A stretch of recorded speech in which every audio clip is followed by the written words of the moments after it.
بسم الله الحمد لله والصلاة والسلام على رسول الله وعلى آله وصحبه وبعد السلام الله عليكم ورحمة الله وبركاته يا يزاير ساتين يا مصحف ቅዱስ ነቢያትና የመጽሐፍ ቅዱስ ጸሐፊያን የሚል ነው።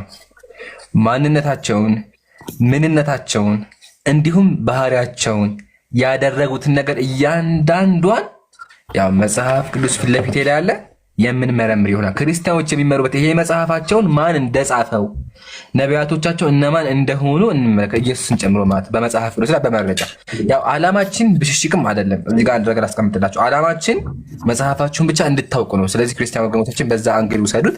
ጥያቄዎች ካሏችሁ ደግሞ ጥያቄዎቻችሁን እንቀበላለን። መቼ ፕሮግራሙን ከጨረስን በኋላ ማለት ነው። ኢንሻአላህ ሰዓት ለመቆጠብ ቀጥታ ወደ ፕሮግራሙ ልግባ አይደለ? እኔ ልጀምረው ኢንሻአላህ ፍቀዱልኝ። ጀምር ኸይር እሺ። ሞስቴ ሰላም ብያለሁ። ሰላሙን አላመን ተብያል። ሁዳ ወገናችን እንዴት ነን?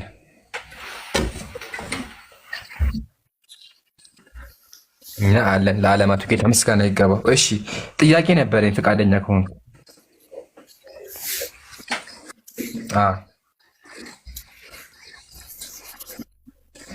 እሺ የመጀመሪያ ጥያቄ መጽሐፍ ቅዱስ ላይ ምን ብታገኝ ነው ወይም ደግሞ አንድ ሰው ምን አደረገ ብትባል ያ ሰውዬ በጣም መጥፎ ሰው ነው የምትለው? ምን ልል ይችላል? ብዙ ነገሮች አሉ። ምሳሌ 3 ጥቀስልኝ። ማለት ቆይ መጽሐፍ ቅዱስ ላይ ያለ ሰው ምን ቢያደርግ ነው መጥፎ ነው የምለው ነው? ጀመረ እኔ አንዴ ድምጽ አይሰማም። አንዴ ድምጽ አይሰማም እያሉ ነው። አይ ይሰማል። እንሩ አሁን ይሰማል። ቀጥል። እሺ ከተሰማ ነው መጽሐፍ ቅዱስ ላይ ሳይሆን አንድ ሰው የሆነ ሰው ወሰድና ያ ሰውዬ ምን ቢያደርግ ነው በጣም መጥፎ ሰው የምትለው? እሺ ከፈጣሪ ትእዛዝ እንትን ቢል እሺ። አንደኛ ምሳሌ ምን በማድረግ ከፈጣሪ ቃል ምን በማድረግ ብዙ ለምሳሌ ሰው መግደል ሊሆን ይችላል፣ መስረቅ ሊሆን ይችላል፣ መዘሞት ብዙ ነገር፣ ጣዖት ማምለክ ይታወቃል፣ እናውቃቸዋለን። ግን እኔ ባይ ዘ ዌይ የገባሁት አመጣጤ እንትናን ፕሮግራሙን ይሄን ዶር አላወቁም ነበርና ኢብራሂምን ባለፈው የጠየቁት ጥያቄ ስለነበር ትናንትም ስላልተመቸው ምናምን ብዬ ነው። ችግር ይሄን መልስልና ከዛ በኋላ ወደዛ እንመልስ። አታስብ፣ እንቀበልሃለን። እሺ አሁን 3 ነገሮች ጠቅሰልኛል። አንደኛው ዝሙት ከሰሩ፣ ሰው ከገደሉ፣ ከሰረቁና ጣዖት ካመለኩ ብለኛል። ግን ሞስት በሚያሳዝን ሁኔታ 4ቱንም ነገሮች የመጽሐፍ ቅዱስ ጻፋ ያድርገውታል። ላሳይክ፣ ነቢያት አድርገውታል። ችግር የለም። አንደኛ ሴት መድፈር ወይም ደግሞ ዝሙት መስራት። የመጽሐፍ ቅዱስ ጸሐፊ ልበ አምላክ የተባለው እግዚአብሔር ምንም ኃጢአት አልሰራም ብሎ የተናገረው ዳዊት ሴትን ደፍሯል። እንትና ቤርሳቤን ባሏን ገሎ ደፍሯታል። ግን አሁን ከሱ ስተኛ ተምረንበታል። ገብተዋል። እሱ ልበ አምላክ ግን ቢሆንም ስለዚህ ከኃጢአት አላዳነውም። አሁን ለምሳሌ ብቻ ግን አሁን እዚህ ጋር እንስማማ። ስለዚህ ይሄን መጽሐፍ የጻፈላችሁ ሰው ሴት ደፍሯል አይደለ እንዴ? ማን ነው? ይኸውልህ አሁን ለምሳሌ ቅዱስ ጳውሎስን ብንመለከት እሱ አሳዳጅ ነበር እኮ ክርስቲያኖችን ተጨፈጨፍ ነበር። በድሮ ዘመን እሱ የድሮ ዘመን እሱን አሁን ጥያቄ እሺ እንስማ። አሁን አምናሃል። ግን የመጨረሻ ጥያቄ ነው ያለኝ። የመጨረሻ ጥያቄ ምንድን ነው? ስለዚህ የመጽሐፍ ቅዱስ ጸሐፊ ሴትን ደፍሯል። ትክክል? አዎ። ግን በይቅርታም ደግሞ ተመልሷል። በቃ ዘጋን። አሁን ይቅርታ እንዳደረገ ማስረጃ በቃ አሁን ዘጋን። እዚህ ጋር ዘጋን። አሁን ይቅርታ እንዳደረገ አንተ ማስረጃ ስጠኝ። ምን ይቅርታ እንደተደረገለት አሁን ተስማማ። ስለዚህ ጀማዓተል ኸይር የክርስቲያኖች መጽሐፍ የጻፈው ሰውዬ ዝሙት ሰርቷል፣ ሴቶችን ደፍሯል። ዘጋን። አሁን ንስሐ እንደገባ ማስረጃ። እሺ በቃ ዘጋን እኮ የመረጋገጥ አሁን ንስሐ ገባ ሳይሆን ንስሐ የገባበት ማስረጃ። እሺ ጠብቀኛል አለ እጠብቅሃለሁ። አይ ኔትወርክ መሰለኝ ብራዘር፣ እኔ ሳወራ ቆይቶ ነው የሚደርስ። ስለዛ ይሆናል። ግን ሰማ መዝሙረ ዳዊት እኮ የመጽሐፍ ቅዱስ እኮ አንድ ክፍል እኮ ነው። ሌሎች ስንት መጽሐፎች አሉ? መኃልየ አለ የተለያዩ መጽሐፎች አሉ እኮ ብዙ ማለት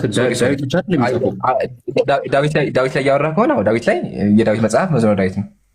ግን ሊትራሊ የሚታወቀው ማለት ነው። ከመጽሐፍ ቅዱስ መጽሐፍቶች አንዱን የጻፈው እሱ ነው እንጂ በቃ ስለዚህ ከመጽሐፍ ቅዱስ ውስጥ ከጸሐፊዎች መሀል አንዱ ሴት ደፋሪ ነው። በቃ ተው ይበቃል። አየህ አይደል ቅድም አንተ ብለኛል። አንድ ሰው አልከኝ በጣም ባለጌ ነኝ ብለው ሴትን ከደፈረ ነው አልከኝ። ራስህ ባወጣው መስፈርት የመጽሐፍ ቅዱስ ጸሐፊያን ተመዝነውበታል። ጨርሻለሁ። እሺ ችግር የለውም። ኢምራን ይቅርታ። አቤት። እሺ ሪፖርት አሳይቶኛል። የማን እንደሆነ አላውቅም። እኔ ኮፕሊንክ አድርጉ። እሺ ቤቱ ጥሩ ነው ግን ሪፖርት አሳይቶኛል።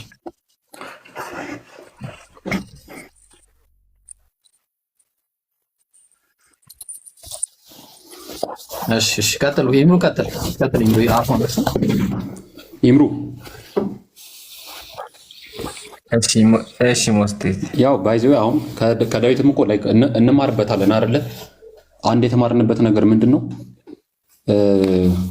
ዝሙቱን ሰርቶ አስገድሎ ምናምን ብቻ ኃጢአቱን ለመደበቅ ሞክሯል አይደል? ሰውየውን አስገድሎ ምናምን፣ ግን ያ እንደማይሆን እኛ ተምረንበታል። ይኸው እስከዛ ድረስ እኮ ቤተክርስቲያንን ብትሄድ የትም ቦታ ብትሄድ እኮ ዳዊት የሰራው ኃጢአት እኮ እስከዛ ድረስ እኮ ይነገራል። ከዚህ ምን ተማርክ? ኃጢአትን መደበቅ እንደሌለ። ከዚህ ምን ተማርክ? ኃጢአትን ከእግዚአብሔር ለመደበቅ መሞከር እንደሌለብን። ዳዊት በመደበቅ ምን ደረሰበት? ቆይ አንዴ መጀመሪያ አንድ ነገር ላብራራ። በእኛ በእስልምናችን ቆይ አንዴ በእኛ በእስልምናችን የአምላክን ቃል የሚቀበሉት ነቢያት ማዕሱም ናቸው። ማለትም ኃጢአት ያንተን ያሉቀት እንደሌለ ታውቃለህ ይምራል። አታስብ፣ ችግር የለውም። የምታውቀውን የምትናገር።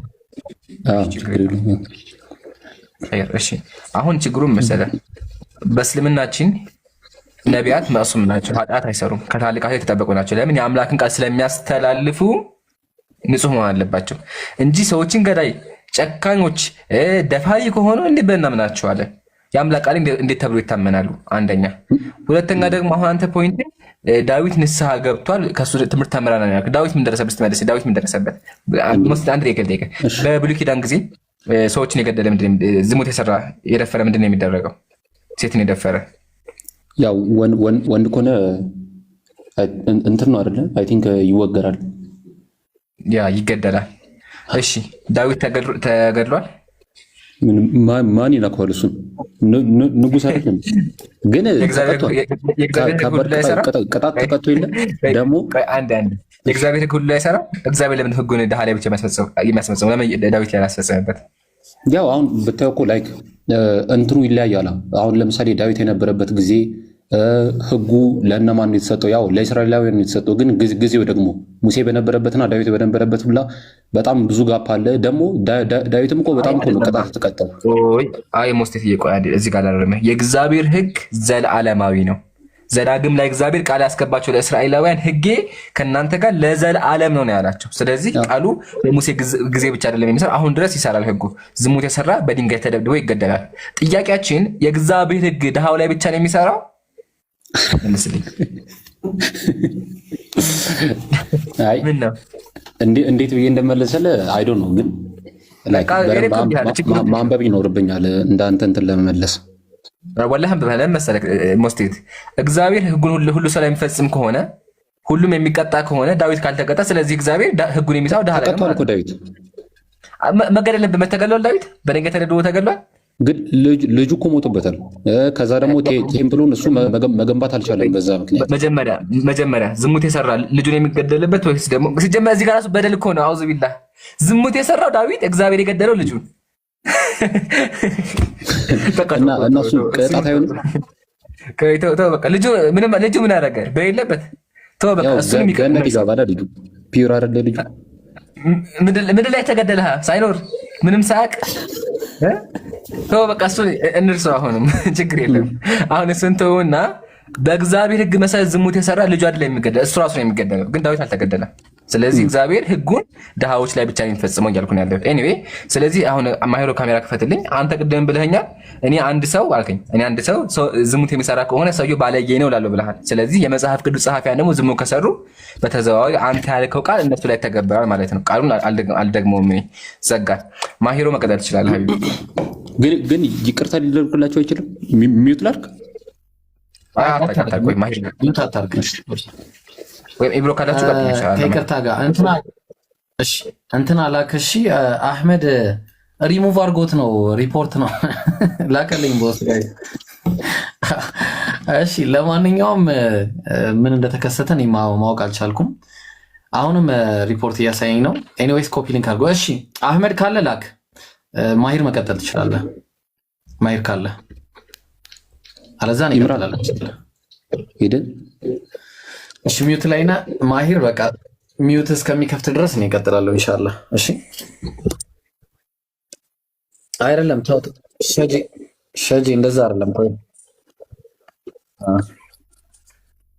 እሺ ኢምሩ ቀጥል። እሺ ሚውት እስከሚስተካከል ቀጥል አንተ ኢንሻአላህ፣ ያለ ማቋረጥ ቀጥል። ኢምራን ኸይር ኢንሻአላህ። እሺ በቃ ኢምራን አለሁ ሀቢቢ። እሺ ሞስቴ እኔ ግን የምልህ ማለት ነው በእስልምና ነቢያቶች ጭራሽ ኃጢአት ሰርተው አያውቁም። እንደዛ ነው አስተምረው። ታላቅ ኃጢአት ሰርተው አያውቁም። እነሱም ናቸው ነብይ ከመሆናቸው በፊት ግን ቆይ 100% ነው ኃጢአት ሰርተው የሚያውቁት ወይስ በጣም እንትን ከባባድ እና ኃጢአት ሁለት ኃጢአት ነው ያለው። ምሳሌ መርሳት፣ መናደድ እንደዚህ ነገር ይገኝባቸዋል። ሰው ናቸው። ግን ታላቅ ኃጢአት ምሳሌ ሰው መግደል፣ ዝሙት መስራት፣ ሰው መግደል ካለ ህግ ሰው መግደል፣ ዝሙት መስራት፣ በቃ ሰዎችን መበደል ይሄን አያደርጉም። ነቢያት ከእንደዚህ ነገር የጸዱ ናቸው። ኤኒዌይ ወደ ክርስትናው እንመለስና ስለዚህ አንደኛ ምን አየን? የመጽሐፍ ቅዱስ ጸሐፊያን ዝሙት እንደሰሩ ነው። ሁለተኛ ደግሞ በእኔ ምርጫ ላሳይ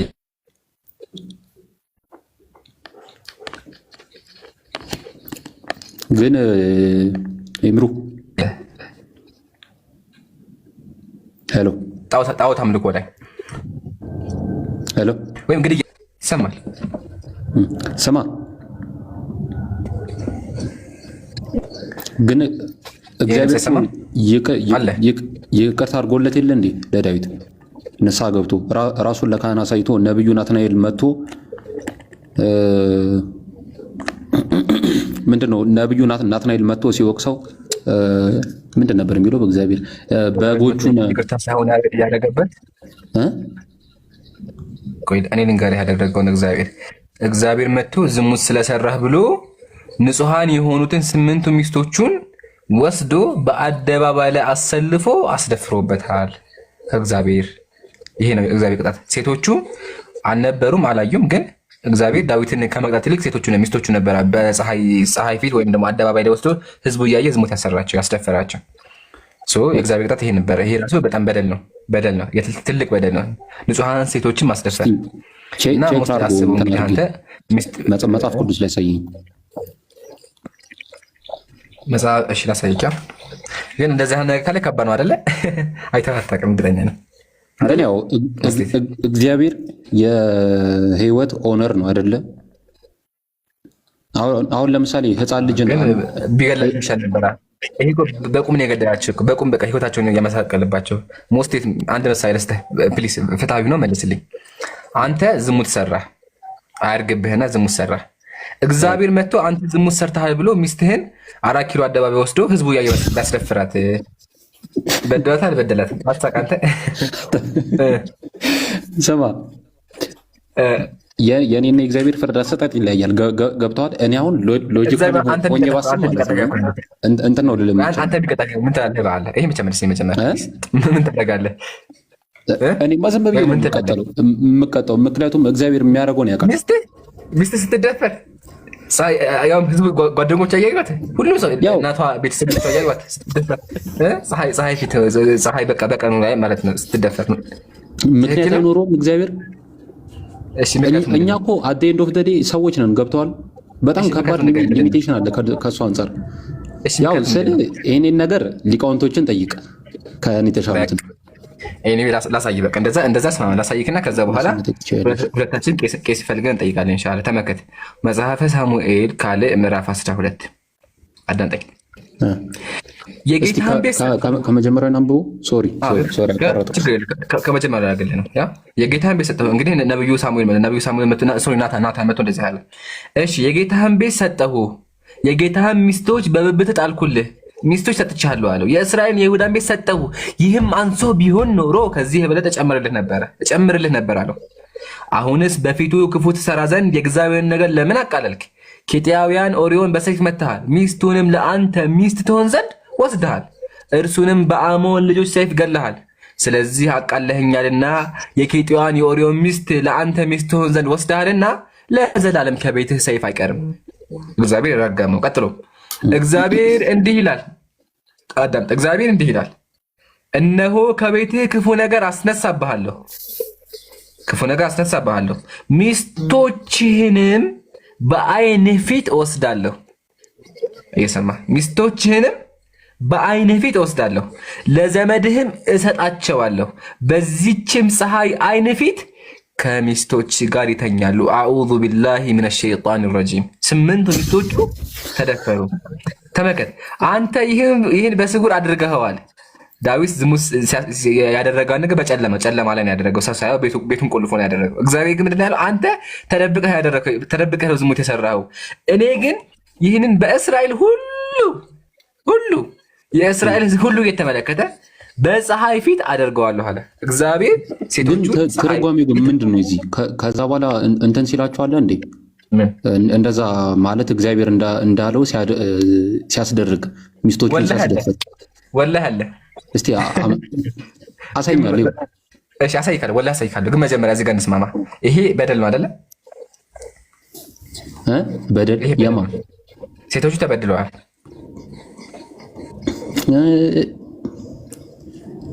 እስቲ እሺ ታማኝ እንሆን ፕሊስ። ሞስቲት አሁን ሪያሊቲ እናድርገውና እህትህ ብትሆን የእህትህ ባል ዝሙት ሰራ ተብሎ እህትህ ብትደፈር ተገቢ ነው አይደለም? እሺ በቃ አይደለም። እግዚአብሔር ይሄን ያዘዘው ግን አስደርጎታል። አሁን እዚህ ጋር ይሄ ዛቻው አለ። ይሄ አይተዋል። ዛቻ ብቻ ነው። ዛተባቸው፣ አስደፍራቸዋል ብሎ ዛተባቸው። ግን ደግሞ በተግባርም አስደፈራቸው። ላሳይክ። እሺ መጽሐፈ ሳሙኤል ቀደም እንደነገርኩህ ነው። እኔ ብዙ ሙቀት የለኝም ምናምን ብዬ ነግሬያለሁ። እና በእኔ መልስ ላይ ቤዝድ ሆነ ክርስቲያኖችን ጀጅ አታድርግ። ችግር የለውም አታስብ። ግን እዚህ ጋር አንድ ነገር ልንገርህ። ሚስቶቹ ማን እንደደፈራቸው ታውቃለህ? እግዚአብሔር በማን እንደደፈራቸው? በገዛ ልጃቸው። እስቲ ወላሂ ግን አያስደነግጥም? አስበው። እግዚአብሔር በዳዊት ልጅ ሚስቶቹን አስደፈረባቸው። ማለትም ልጁ እናቱን ደፈረ ማለት ነው። ይሄን የሚያደርገው እግዚአብሔር ነው። ያው መጽሐፈ ሳሙኤል ካለ ምዕራፍ 16 በጣም ይገርማል። በጣም የእግዚአብሔር ፍርድ ይታያቸው። እንግዲህ እግዚአብሔር ይሄ ነው፣ ሰዎችን በልጃቸው የሚያስደፍር ማለት ነው። ያው እንደዚህ ይላል። ግን ተርጓሚውን ግን አንብበዋል። ይሄ ግልጽ እኮ ነው ብራዘር፣ ግልጽ ቃል በቃል አስደፈራታለሁ። ምን ብዬ ነው የሚተረጉመው? ይሄ ምን ትርጉም አለው? አማርኛ እኮ ይገባናል። ለአንብብልህ አይታወቅም። ሲያስደፍር ላሳይክ። ለማንኛውም ተመልከት። አኪጤፌሉም አቤሴሎምን አለ፣ ቤት ሊጠብቁ ተዋቸው፣ ወደ አባት ቁባቶች ግባ አለው። ወደ አባት ቤት ሂድ አለው። እስራኤልም ሁሉ አባትህን እንዳሳፈርከው ይሰማሉ፣ ከአንተም ጋር ያሉት ሁሉ እጃቸው ይበረታል አለው አለ። ለአቤሴሎምም በሰገነት ላይ ድንኳን ተከሉለት። ተመልከት፣ ድንኳን አሰራ ሰውየው። አልጋ ምናምን አስመጣ፣ ብርድ ልብስ አንሶላ አስነጠፈ። አቤሴሎምም በእስራኤል ሁሉ ፊት ያው ህዝቡ እየተመለከተ ወደ አባቱ እቁባቶች ገባ። አየሃ፣ ቁባት ምን ማለት ነው? እቁባቶች ሚስቶች ብለው ወሰደው። ሚስቶች ማለት ነው፣ ወይም ሴቶች ብለው ተርጉመው። የአባት ሴት ማለት ሚስቶቹ ማለት ነው። እና ወደ እነሱ ገባ አይደለ? ወደ እነሱ ገባ። ስለዚህ ገብቶ እነሱን ህዝቡ እየተመለከተ ተደፈረ። እግዚአብሔር ዛቻውን ፈጸመ። ዊች ሚንስ አምላክ የምትለው ዳዊት ዝሙት በመስራት ገባ ማለት ነው። ወደ አባቶች ገባ እያለ አወቃችሁ ይላል ወይ ደረሰባችሁ ይላል። ገባ ማለት ነው። ድንኳን ተተካይለትና ገባ ካለ ምን ማለት ፈልገው ነው? ሂዶ ሳማቸው ብቻ ነው ወይስ ስሞ ተመለሰ? ተጫዋች ነው። ኧረ ወላሂ ይመች። አንዴ ቆይ ማለት አሁን ባለፈው ማለት ነው የእንቱን አስረዳኝ ስለ ትዝ ይልሃል? ሱራ ዩኑስ 10:94 ይህን ጨርሰን ከዛ ደግሞ ወደ እስልምና እንመጣለን። አሁን ይህን ጨርስና እዚህ ጋር እኔ ወላሂ በጣም ጥያቄ ፈጠረብኝ። አንዴ ሞስቴት ዝሙት የተሰራው አንድ ሰው አይደለ? የሰራው አንድ ሰው ነው፣ አንድ ጊዜ አይደለ? እግዚአብሔር 8 ሴቶችን ለምን አስደፈራቸው? 8 ናቸው ሴቶቹ። እኔ ምን እንደምልህ ታውቃለህ? እንትኖችን ጠይቅ። መጋቢ ብሎ የሚባሉ አሉ ቤተክርስቲያን። የት ናቸው? ወደ ግራ ገባን እኮ። ባለፈው መጥተው እዚህ ጋር ላይቭ ላይ መጡ። ኧረ ችግር የለውም። እኔ ጠይቅ እንትን እልሃለሁ። እሺ በቃ አንተ ውሰድና ጠይቀህ መልስ አዘጋጅተህልና፣ እሺ አደራ። ችግር የለውም ግን ይኸው ጊዜ ይፈጃል። ይኸው መጋቢ ብሉይ ኪዳንን ብቻ ለ7 ነው ለ8 ዓመት ነው የሚማሩት። እናውቃለን። ግን ችግሩ በየትም ብትሄድ ሪያሊቲ ነው፣ አይቀየርም። አንድ ነገር ልንገርህ፣ ያወግዙሃል ወይም ያባሩሃል ወይም ደግሞ የማይሆን መልስ ይሰጡሃል እንጂ ሪያሊቲው ግልጽ ነው። በቃ ተደፍሯል ነው። ዳዊት ደፍሯል፣ እግዚአብሔር ማስደፍሯል ነው። እና እኔ ከይቅርታ ጋር እህት አለችኝ፣ እናቴ ሴት ናት። እና እንደዚህ ሴቶችን የሚያንቋሽ ከሆነ ሴቶችን የሚያስደፍር ከሆነ እኔ አምላኩ ትክክል ልል አልችልም። አደርዋይዝ መጽሐፉ ዋሽቷል ወይም ደግሞ አምላኩ ትክክል አይደለም ማለት ነው። ኤኒዌይ እናመሰግናለን። ማሂር መቀጠል ይችላል። ቆይ አንዴ ጠብቀኝ። እሺ አንዴ እዚሁ መጥ ግን ይሄ እኮ በጣም ግልጽ ነው አይደል እንዴ? ማሂር ሰው አሁን መጥቻለሁ። አዎ መታል። አሁን አሪፍ ነው ኔትወርኩ። አህመድም ሚውተን አንሳና ተቀመጠ። እሺ በኋላ እንዳትቸገር እና ምንድን አትሰማም። ለዛ ነው ሚውተን ኦን አድርግና ተቀመጠ። እሺ ማሂር ያወራል። አሁን ክርስቲያኖችን አስገቡልን። ሞዴሬተር ሄራ አለሽ አይደለ? ሄራ አስገቢልን። እሺ ቀጥል ማሂር። ሮማን ወይም ሮሜን አለሽ ወይም አለ ሰው ገብቷል። እኔ ጋር ብቻ ነው ሮሜን የሚል አካውንት ይታየኛል። ገባች። ኦኬ አሁን ገባሽ ሮሜን? ሮማን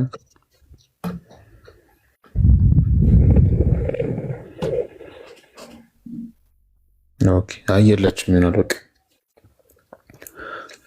ኢምራን ቅድም ያየነው ግን እኮ በጣም ግልጽ ነው አይደል? አሁን ለምሳሌ እዛ ላይ ዋና እኔ የሚነሳብኝ ጥያቄ ምን መሰለህ? ኦኬ እነዛ ሰዎች ወይም ደግሞ የዳዊት ሚስቶች ምንድነው ጥፋታቸው? ማለት አንዲት ሴት ክብሯ ተገፎ በአደባባይ ወጥታ ከማትፈልገውና ከማታውቀው ሴት ጋር እንድትተኛ ተደረጋለች። አንድ ሴት ብቻ አይደለችም፣ ብዙ ሴቶች። ይህን የተደረጉት ደግሞ ለምንድን ነው?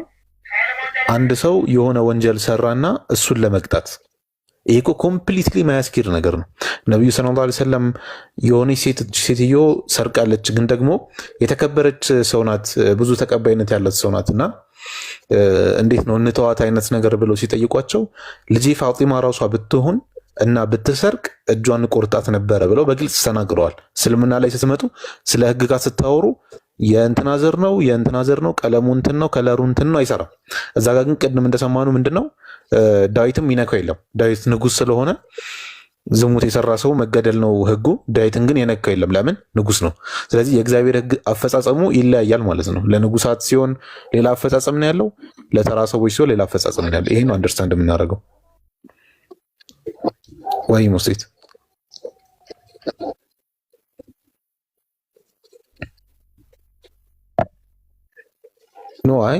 ኖ ቤተክርስቲያን እኮ ማስተማር አይጠበቅባትም። አልሞተማ ቤተክርስቲያን ማስተማር አይጠበቅባትም። ለምን ነው ታውቃለህ? በህይወት አይተነዋል። ዳዊትን ያንን ከፈጸመ በኋላ በህይወት ረጅም ጊዜ ኖሮ አይተነዋል። ያ ማለት ህጉ አልተተገበረበትም ማለት ነው። አይ ኖ ስለ ህጉ ለዳዊት ለምን አዲስ ህግ ይወጣለታል? ማን ነው እሱ? በእግዚአብሔር ፊት ሁላችንም እኩል አይደለንም እንዴ? ሙስሊት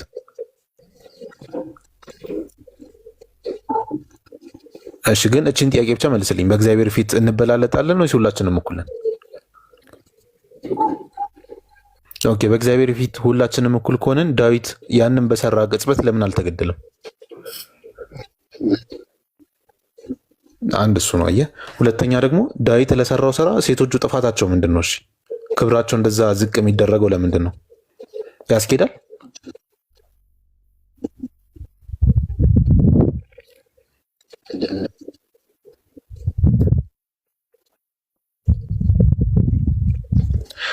ኦኬ፣ አለ ወይስ ልትወጣ ነው? ኦኬ፣ እመልሳለሁ። እሺ፣ ለአንተ ማሊክ አለ ወይም አለሽ? ኦኬ፣ ላውራ ነው እንዳልከኝ። ኦኬ፣ የማን ነው? የኔ ነው የማይሰማው? አይ ከስር ላሉት ማለት ነው። የኔ ሆነ ማይሰማው አንዳንድ ቁጥር ጻፉልኝ። ኦኬ እንዴት ነው የምትሰሙኝ ደግሞ? የእሱ ይላል የኔ ነው። ኦኬ ያንተ ነው ማለት ነው። እየሰማሁ አይደለም። አሁን አሪፍ ነው። አሁን አሪፍ ነው። በጣም አሪፍ ነው ቤቱ። አሁን ስሙ ይሰማል። ኦኬ ትሰማለህ።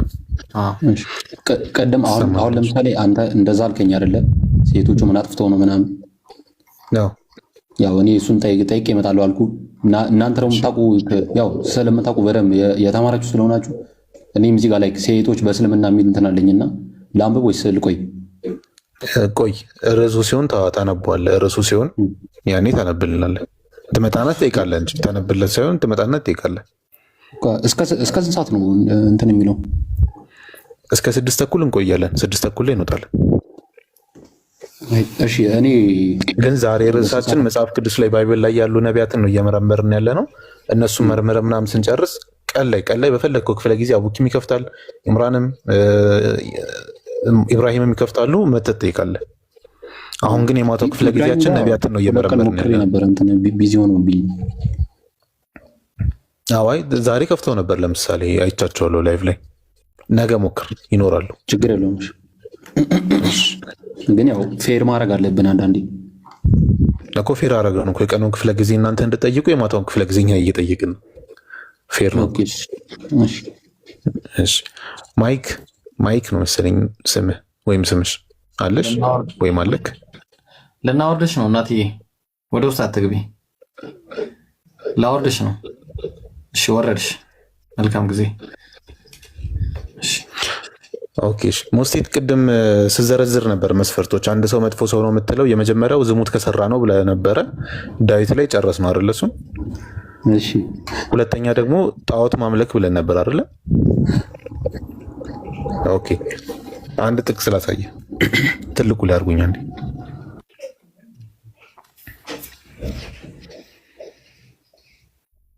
ኦኬ ራሴን ማድረግ እችላለሁ? ራሴን አልችልም መሰለኝ። ኮሽን ያደርጋለሁ አንዴ። ያረኩ መሰለኝ። እያረኩ ነው። ፕሮሰስ እያደረገ ነው። ይታያል ሞስቴት። እሺ ምን ይላል መሰለህ እዚህ ጋር መጽሐፈ ነገሥት ቀዳማዊ ምዕራፍ 11 ላይ ስለ ሰለሞን ይናገራል። ሰለሞንም ሲሸመግል አለ ሚስቶቹ ሌሎች አማልክት ይከተል ዘንድ ምን አደረጉት? ልቡን አዘነበሉት። የሰለሞንን ልብ ሚስቶቹ ሌሎች አማልክት እንዲከተል አዘነበሉት። ከዛስ የአባቱ የዳዊትን ልብ ከአምላኩ ከእግዚአብሔር ጋር ፍጹም እንደነበረ የሰለሞን ልብ እንዲሁ አልነበረም ይላል። የሰለሞን ልብ ልክ እንደ ዳዊት ምን አልነበረም? ፍጹም አልነበረም። ሰለሞን ለአምላኩ ተገዢ ነበር፣ ዳዊት ግን አልነበረም። ከዛ በኋላ ምን ይላል? ሰለሞንም የሲኖዳሳውያንን አምላክ አስታሮት ምናምን ተከተለ ይላል። አየኸው? ሌሎችን አማልክት ሰለሞን ተከተለ። ሰለሞን በእግዚአብሔር ፊት ክፉ ነገርን አደረገ፣ እንደ አባቱ እንደ ዳዊት እግዚአብሔርን በመከተል ፍጹም አልሆነም ይላል። ሰለሞን ጣዖት አምልኳል። ትስማማለህ በዚህ?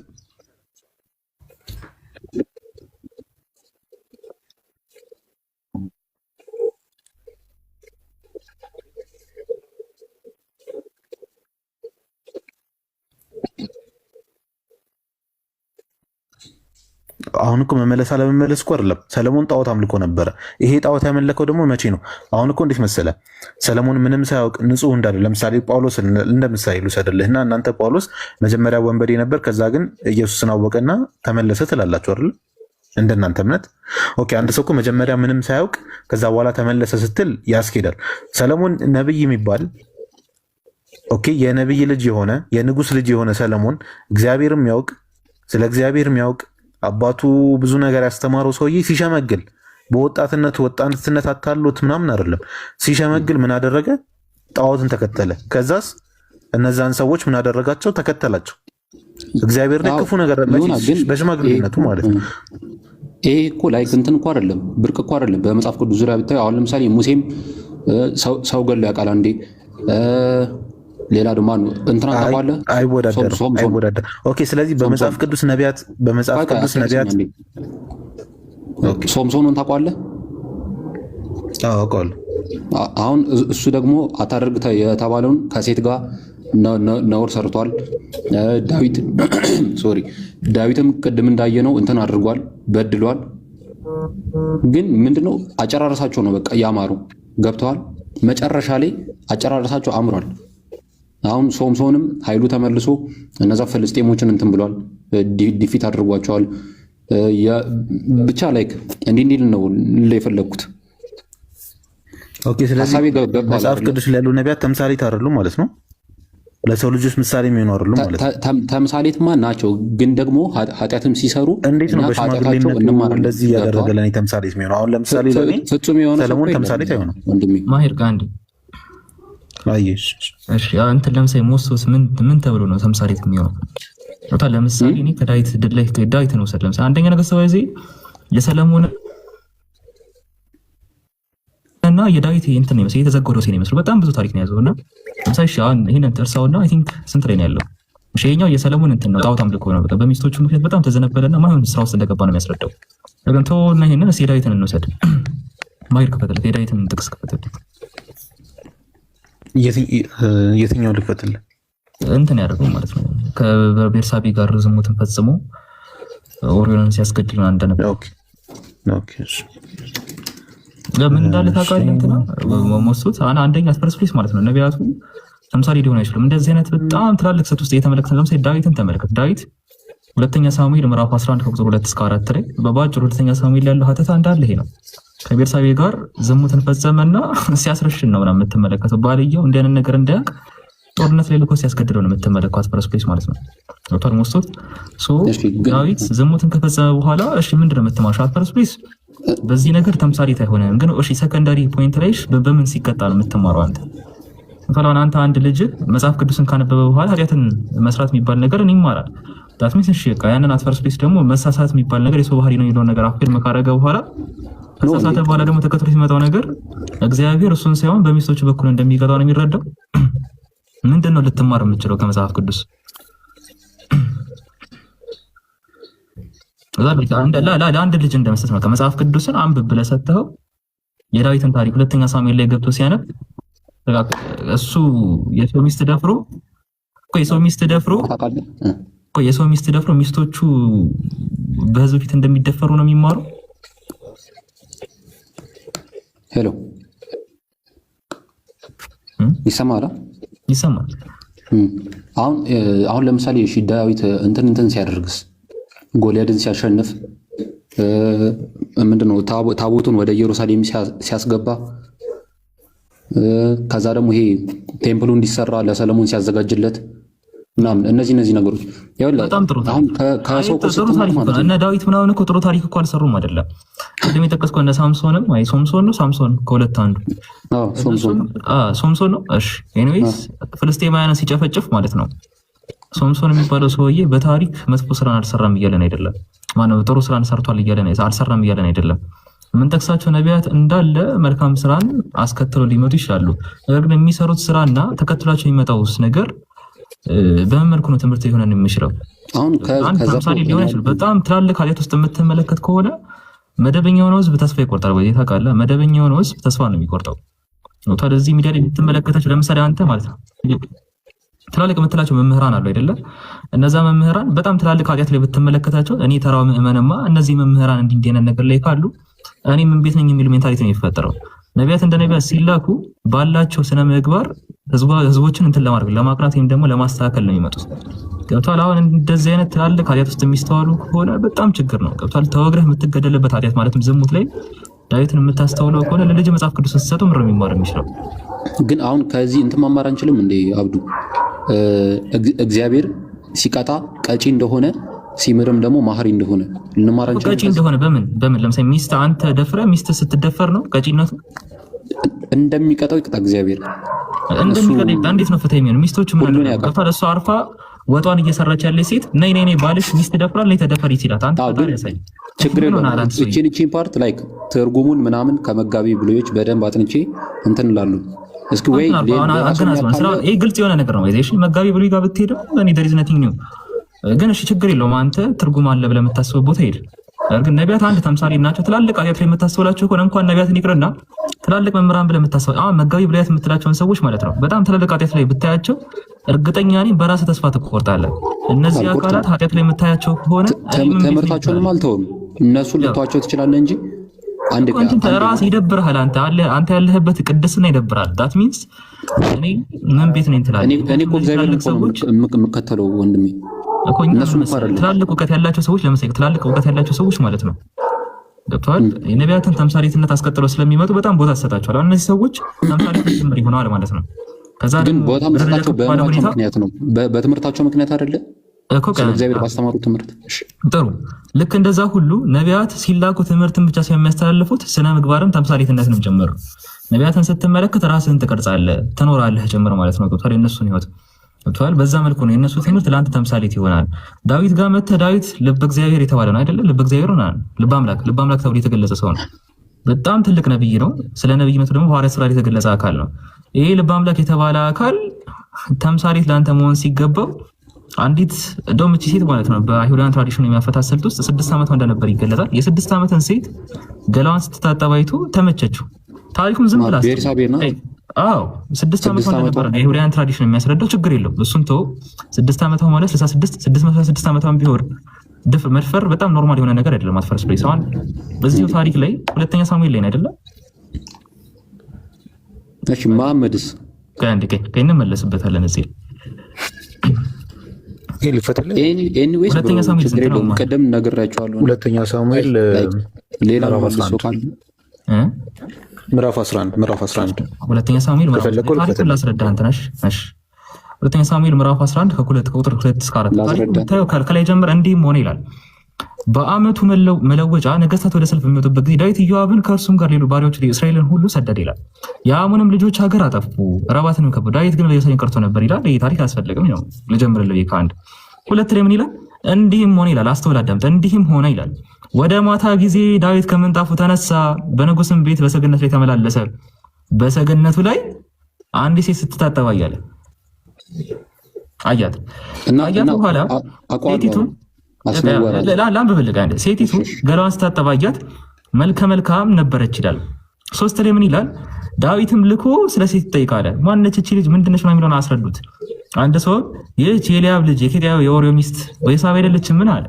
ዳዊትም መልእክተኞች ልኮ አለ፣ አስመጣት። ወደ እርሱም ገባች፣ ከርኩሰቷ ነስታ ነበርና ከእርሷ ጋር ተኛ፣ ወደ ቤቷም ተመለሰች ይላል። መልእክተኞች ልኮ ነው ያስመጣት። ባል ያላትን ሴት መልእክተኛ ልኮ ካስመጣ በኋላ ከእሷ ጋር ነው የተኛው። ዳት ሚንስ ደፈራት። ይህንን ነገር ካደረገ በኋላ ማለት ነው ኖርማላይዝ ለማድረግ ምን እንዳደረገ ታውቃለህ? ባሏን ወደ ጦርነት ነው የላከው። ብራዘር ሸኝ። ይህንን ታሪክ የቱ ጋር የምታገኘው? ከ14 እስከ 17 ላይ ከ14 እስከ 17 ላይ ታገኘዋለህ ታሪኩን። በነጋም ጊዜ ዳዊት ለኢዮአብ ደብዳቤ ጻፈ፣ በኦርዮም እጅ ላከ ይላል። በደብዳቤ ኦርዮን ጽኑ ሰልፍ ባለበት በፊተኛው ስፍራ አቁሙት አለ። ተመቶም ይሞት ዘንድ ከኋላው ሽሹ ብሎ ጻፈ ይላል። ኢዮአብም ከተማይቱን በከበበ ጊዜ ጀግኖች እንዳሉበት በሚያውቀው ስፍራ ኦርዮንን አቆመ። የከተማይቱም ሰዎች ወጥተው ከኢዮአብ ጋር ተዋጉ። ከዳዊትም ባሪያዎች ከህዝቡ ጋር አንዱ ወደቀ፣ ኬጢያዊ ኦርዮም ደግሞ ሞተ ይላል። ዳት ሚንስ ፊት ለፊት ተዋጋ አለው። ፊት ለፊት ሆነ ኦርዮን ሚስቱ መደፈሯን ሳያውቅ ነው የሞተው። ብራዘር እንዲያነስ ስራ የሚሰራ ነቢይ ተምሳሌት ሊሆን የሚችለው እንዴት ነው? እሺ በዛው ልክስ ጎልያድን አላሸነፈም? የእስራኤል ጨርሰኛ ጋር የመጣው እኮ ነው። ጨርሰኛ ጋር የመጣው አውቀህ ነው ማለት ነው። አንድ ይቅርታ፣ ቆይ ልሰካ። በቃ ሌላ ጊዜ ችግር የለም፣ በትክክል እንገናኛለን።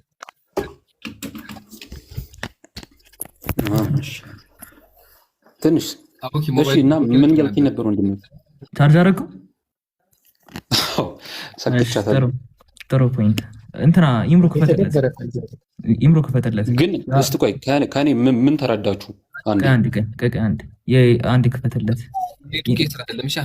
የሚደርሰኝ ስለዚህ አውሩ እናንተ። ያዕቆብ ምዕራፍ 5 ቁጥር 10 ላይ ወንድሞች ይላል የመከራና የትዕግስት ምሳሌ የሆኑትን በጌታ ስም የተናገሱ ነቢያት ተመልከቱ ይላል አይደለም? ሄሎ አንዴ ቆይ፣ አንዴ ጠብቀኝ። አንዴ ደቂቃ። ጸባዩ ነው እስከዚህ ሰዓት ያስቀጠረው እንጂ በሌላ አትሪቢዩት ቢሆን አይቀጠርም ነበር። ግን ጥሩ ጸባይ አለው። ሌላ ክርስቲያን ይችላል አስገቡ። ተመለስክ ተመለስክ መስሎት አሉ ነቢያት የተርታው ማህበረሰብ ምሳሌ ናቸው ወይስ አይደሉም? ነቢያት የተርታው ማህበረሰብ ምሳሌ ናቸው ወይስ አይደሉም? ምሳሌ ማለት እንደ ሊደር ምሳሌት ማለት ሊድ ያደርጉ ነው የመጡት። አይሰማም? ይሰማል። ሊድ ያደርጉ ነው የመጡት እኮ። ሊድ የሚያደርጉን በምንድን ነው? ያው ታውቃለህ፣ ወደ እግዚአብሔር እኛን በማቅረብ በመስበክ ነው። እኛን ወደ እግዚአብሔር ከሚያቀርበን ነገሮች መካከል አንዱ የእነሱ ተምሳሌትነት ነው አይደለ? ዳስሚንስ ከባህሪ እንደዛ ቢሆንም እኮ እግዚአብሔር እኮ አይተወንም። በእነሱ ብቻ ነው እንደ እግዚአብሔር እኛ ጋር እንትን የሚለው ቆይ እነሱን ተወቀ። አንተ ተምሳሌትነታቸው ብቻ ወደ እግዚአብሔር ያቀርባል ወይስ አያቀርብም? ለምሳሌ ኢብሮ ያቀርባል። ተምሳሌትናቸው ወይስ አይደለም? የማመዛዘን አቅም አለን እግዚአብሔር ይመስገን። ሰው እንደመሆናቸው መጠን ገብተዋል። እሺ ኢብሮ የሰለም ባህሪያቸው በራሱ ለእኔ ተምሳሌት ነው አለ። እንደ ነቢይ አክሰፕት ስላደረጋቸው ጥሩ ሰከንደሪ ፖይንት ማለት ነው። እንደ ሰከንድ ፖይንት ኢብሮ መሐመድ ሰለም ያላቸውን ስብና መመልከት ውስጥ ወደ አምላክ ልትቀረብ ትችላለህ። አብዱ ሶሪ አንዴ ይችላል፣ በደንብ ትችላለህ። ጥሩ ልክ እንደዛ ሁሉ አብዱ እሺ ልውጣ እባክህ ትንሽ ቆይቼ ልመለስ። እንትን እያለኝ ነው ያዛገኝ ነው ዛሬ መርሃባ በቃ እሺ አትጥፋ መለሳለሁ። እና ይቅርታ እንድናደርግልህ 1-3 ክርስቲያን ይዘና 1-3-4-5 ምንድን ነው ይቅርታ የምታደርጉልኝ? የእነሱን ሰዓት ነው የበላው ካሳ የእነሱን ሰዓት በላን። እኛ ታስጨርሰናለህ ብለን ነበረ፣ መሀል መንገድ ላይ ተውከን። የእነሱን ሰዓት በልተህ ያው ነገራችሁ ነበረ ስልኬ ልጠፋ ነው ምናምን ብዬ። ኤኒዌይስ ችግር የለውም። አየች እሺ ሞሴት ነገና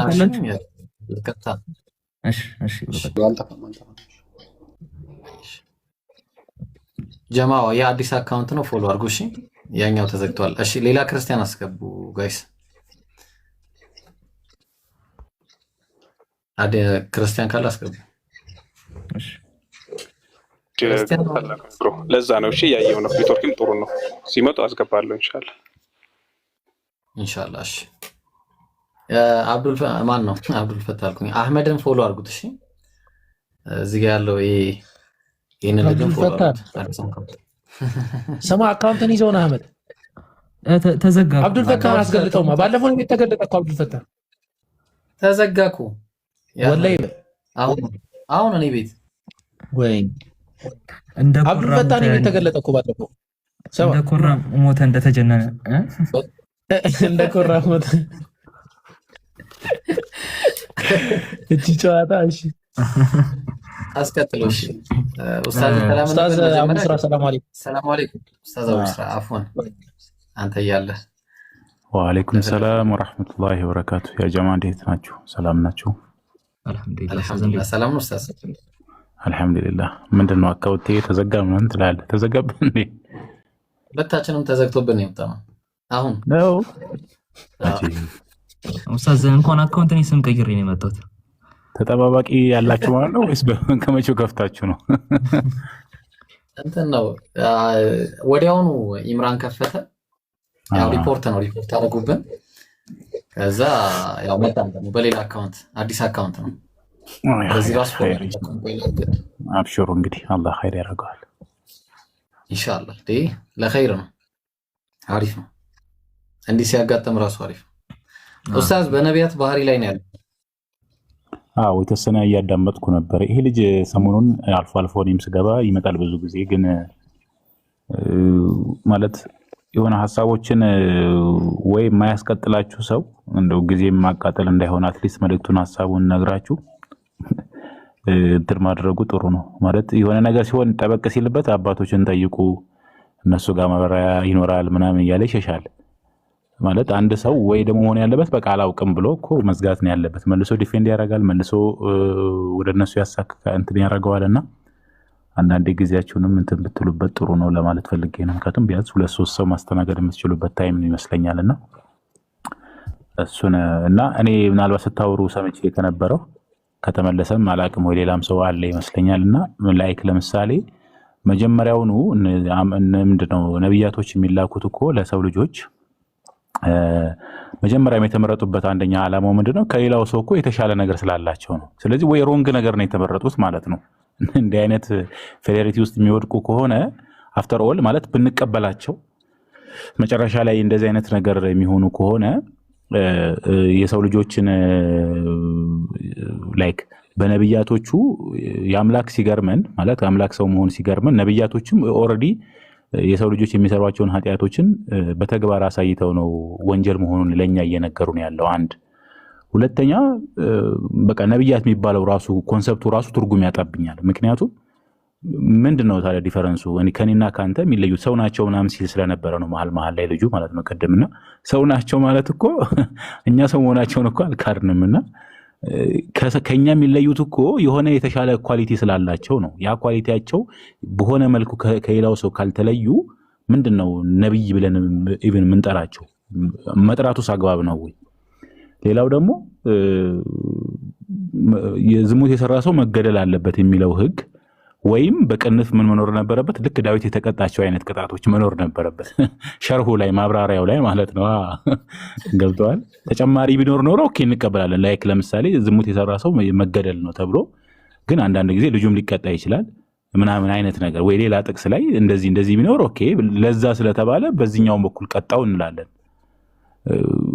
በዝሙት የሰራው ሰው ይገደል ብሎ ራሱ ህጉን ያወጣው አካል መልሶ ይሄንን ዝሙት የሰራውን አካል በተለያየ መንገድ ቀጥቶታል ብሎ መግለጽ አልቀጣውም ልንል አንችልም። አልቀጣውም ኢን ሴንስ ልክ ነህ እኮ ፊልተር አረጋል። አንተ ዝሙት ሰርተህ ያንተን ሌላ ሰው ያንተ የኔ አካል የምትለው ልጅህ ቢሞትብህ፣ ሚስትህ ጉዳት ቢደርስባት፣ የተለያዩ ነገር ስልጣንህ ብትቀማ፣ ቤትህ ቢፈርስ፣ የሆነ ነገር ቢደርስብህ ፊልተር አረጋለህ። ግን ማንም ሰው የሚፈልገው ነገር ነው። ዝሙት ሰርቶ እንደዚህ መደበቅ ይፈልጋል ማለት በእነዚህ ነገሮች መቀየር ግን አለበለዚያ የመጀመሪያው ህግ ልክ አልነበረም ማለት ነው። ዝሙት የሰራ ሰው ይገደል የሚለው ህግ ወይ ልክ አልነበረም ወይ ደግሞ በደንብ መብራራት ነበረበት ያስባለውና እዚህ ላይ እንግዲህ ምናልባት የሚገቡ ሰዎች ማብራሪያ የሚነግሩን ነገር ካለ እናዳምጣለን።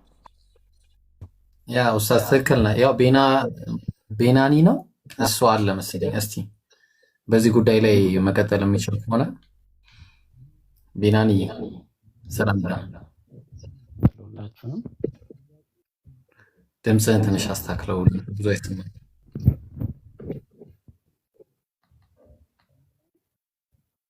ይሰማል? አንደኛ እያስተጋባ ነው ድምፅ። እሺ አሁን አይሰማም? አዎ እንደዚህ ነው እንጂ ማላውን ቀጥል ኡስታዝ፣ ከሱ ጋር ትንሽ የተወሰነ ድምፅ ያስተጋባል። እባክህ የሆነ ነገር አስተካክል። ጥያቄ ለመጠየቅ ነበር የገባሁት አንድ ጥያቄ እና ትንሽ ግር ያለኝ ጥያቄ አለ። ተመልሱልኝ። እኛ ደግሞ ግር ብሎን በጣም እየጠየቅን ነው። ቢናኒ በኋላ ትጠይቃለህ ያንተን ጥያቄ። አሁን እኛ ግር ብሎን እየጠየቅን ያለው ጥያቄ አለ። እኔ ከስር እማራለሁ ብዙ ጊዜ እናንተ ጋር የገባው ቼክ አደርጋለሁ። ግን አንድ ጥያቄ እኔ እንትን ላይ ብጠይቁኝ ብዙም እውቀት የለኝም፣ እውነት ለመናገር አልመልስላችሁም። ግን አንድ ጥያቄ በቃ እንደዛ ከሆነ ሌላ ክርስቲያን እናስገባና አንተ ተቀመጥ ኢንሻአላህ። ከዛ በኋላ ትገባለሽ። ጥያቄ አትቀበሉም? ጥያቄ አሁን ሰዓታችን አይደለም፣ የጥያቄ ወቅት በኋላ ነው። ከዛ በኋላ ጥያቄ በምናስተናግድበት ሰዓት ደግሞ ትመጣለህ። እሺ ቢናኒ። ብዙ ጊዜ ግን ተመላልሻለሁ። አንድ ብትፈቅድልኝ ደስ ይለኛል። አነስ ያለች ጥያቄ ናት። ቢናኒ ያለ ግልጽ ለማድረግ ምናልባት ጥቅስ ጠቅሼ ነው የምጠይቃችሁ። የቁርአን ጥቅስ ታብራራለህ። እሺ አንድ ጥያቄ ልጠይቅ። ስለ ለምሳሌ ነብዩ መሐመድ ሰለላሁ ዐለይሂ ወሰለም ሊያገቡ ፈልገው ከዛ በኋላ እንደ ማጫ ነገር አምጡ ቢባሉ ተቀባይነት ያለው ማጫ ነው አይደል ማምጣት ያለባቸው?